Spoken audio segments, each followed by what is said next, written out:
Donc moi en fait je viens d'une petite commune juste au-dessus de Beaujeu qui s'appelle Les Ardillas, donc à peu près à 10 minutes de Lantigné. Mes grands-parents étaient agriculteurs et j'ai pu découvrir l'agriculture, on va dire, voilà, par la pratique. Je m'appelle Frédéric Berne, j'ai 31 ans, je suis vigneron au Château des Vergers à Lantigné, dans le Beaujolais. J'ai fait 4 ans d'école de viticulture à Charentais, donc c'est une école dans le Beaujolais. Donc j'ai fait 10 ans en fait, chez un vigneron à Audenat, qui m'a appris énormément de choses sur comment produire des vins de qualité, comment respecter ses terroirs et après les commercialiser. Et jusqu'au jour où, en fin de compte, après, je cherchais à monter mon propre domaine. Et c'est là que je suis arrivé au Château des Vergers. Donc en 2013, c'est ma femme qui m'a fait visiter les lieux, parce qu'on cherchait une salle pour se marier en fait. On a parlé mariage au niveau des propriétaires. Et 15 jours après, j'ai recontacté les propriétaires pour leur parler ce coup-ci viticulture, parce que je trouvais qu'ils avaient un très bel outil, des très belles caves, des très belles vignes, et savoir ce qu'ils comptaient en faire. Et c'est là qu'ils m'ont dit qu'en fait, ils n'avaient plus de vignerons. Donc du coup, je leur ai proposé en fait, de m'occuper de la partie, voilà, de m'occuper de leur vigne, de vinifier le vin et après de le commercialiser. Ça a été assez rapide, donc ça a été un coup de cœur. Voilà, et ça fait que maintenant, ça fait 2 ans que je suis ici et que, voilà, que je m'épanouis dans mon métier.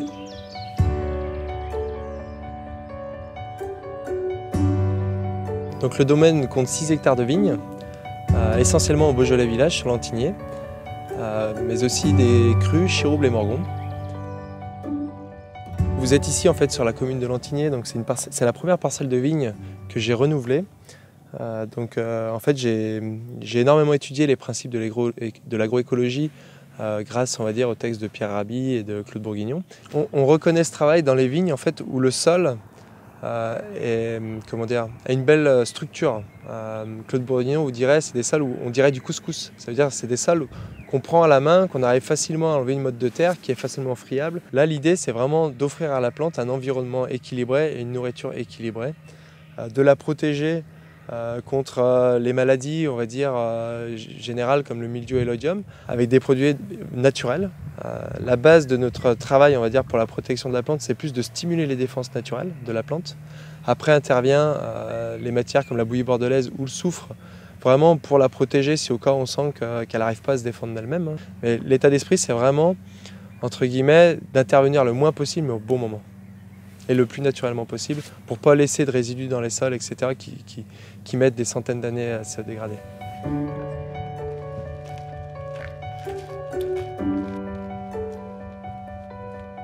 Donc, au niveau des vinifications, j'ai, on va dire, 3 styles de vinification. J'ai des vinifications, on va dire, pour faire des vins sur le fruit, qui sont les Beaujolais nouveaux. En fait, c'est des vinifications avec des macérations très courtes, généralement de 3-4 jours, pour vraiment garder beaucoup de fruits et avoir très peu de tanins. Donc ça, c'est les Beaujolais nouveaux. Après, on a des Beaujolais village où là, on est sur des vinifications, des macérations à 7 jours. Donc là, on commence à avoir un peu plus de matière, un peu plus de couleur. Et là, c'est des vins qui seront mis à la consommation pour le printemps, parce que ça ne nécessite pas beaucoup d'élevage. Et après, les crus. Là, en l'occurrence, je vinifie des morgons et des chiroubles, où là, je vais chercher beaucoup plus de matière. Je suis sur des macérations plus longues, entre 11 et 13 jours.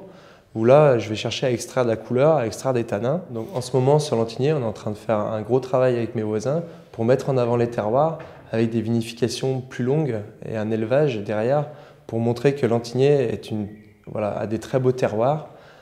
Et c'est à nous, en tant que vignerons, justement, de les magnifier.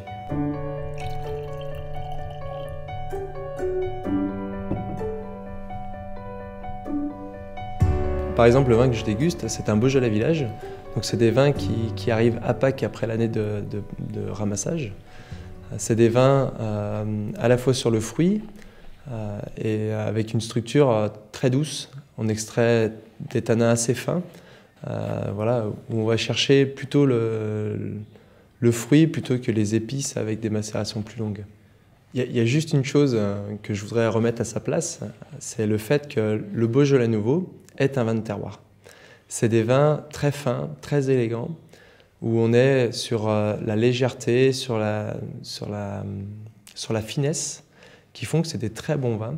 Quand j'ai eu l'opportunité de pouvoir participer à ce concours, j'ai vu que c'était taillé pour les gens qui voulaient dévoiler leur terroir, dévoiler leur travail. Et là, ce type de concours, ça me demandait aucun investissement financier, ça demandait juste de montrer ce que je faisais.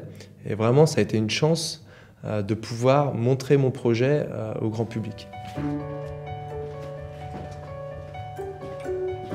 La viticulture, c'est vraiment un métier de passionné.